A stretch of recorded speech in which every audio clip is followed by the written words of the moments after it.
និងសុខភាពបែបធម្មជាតិថ្ងៃនេះមុំសៀននឹងបង្ហាញបងប្អូនពីវិធីធ្វើ scrap ងាយៗនិងសាមញ្ញៗដែលអាចជួយឲ្យស្បែករបស់បងប្អូនសភ្លឺរលោងបានលឿននិងតាមបែបធម្មជាតិប្រើបានទាំងបុរសនិងនារីគ្រឿងផ្សំដែលបងប្អូននឹងត្រូវការមានដូចជាទី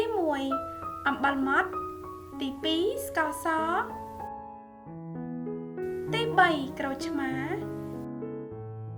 ទី4ថ្នាំដុសធ្មេញពណ៌សទី5ទឹកឃ្មុំដំបូងបងប្អូនត្រូវដាក់អំបិលម៉ដ្ឋចំនួន1ស្លាបព្រាបាយបន្ទាប់មកទៀតដាក់ស្ករសចំនួន2ស្លាបព្រាបាយ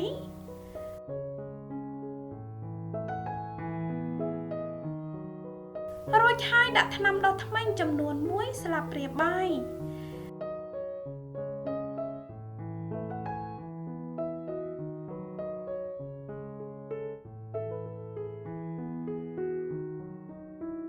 ការលេងគ្រឿងផ្សំទាំង3មុខនេះបញ្ចូលគ្នានឹងធ្វើឲ្យស្បែករបស់បងប្អូនទន់រលោងភ្លឺថ្លាជាងមុនតាមបែបធម្មជាតិ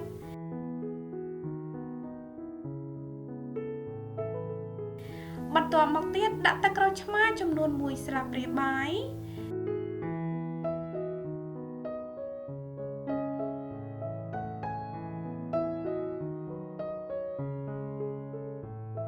ចុងក្រោយដាក់ទឹកឃ្មុំចំនួន1ស្លាបព្រាបាយ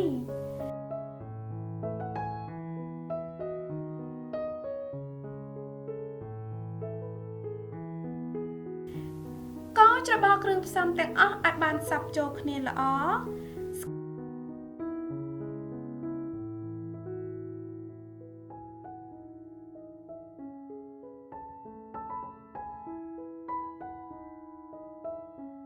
ក្រាបខាត់ស្បែករបស់យើងគឺបានរួចរាល់សូមខាត់ថ្នមៗនៅលើដៃជើងនិងនៅលើផ្នែកណាមួយនៃរាងកាយដែលបងប្អូនចង់ទទួលបានស្បែកស្រស់ស្អាត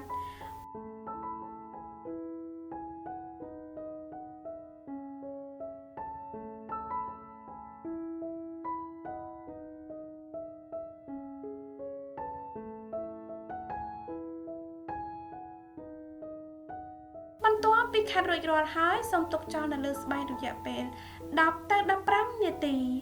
លាងជម្រះចេញជាមួយទឹកធម្មតា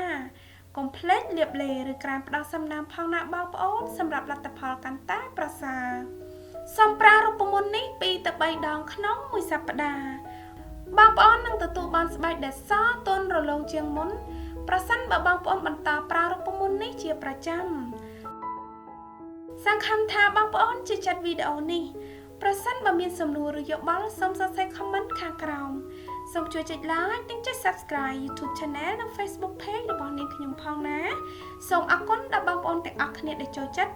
និងតែងតែគាំទ្រទស្សនាវីដេអូរបស់ខ្ញុំ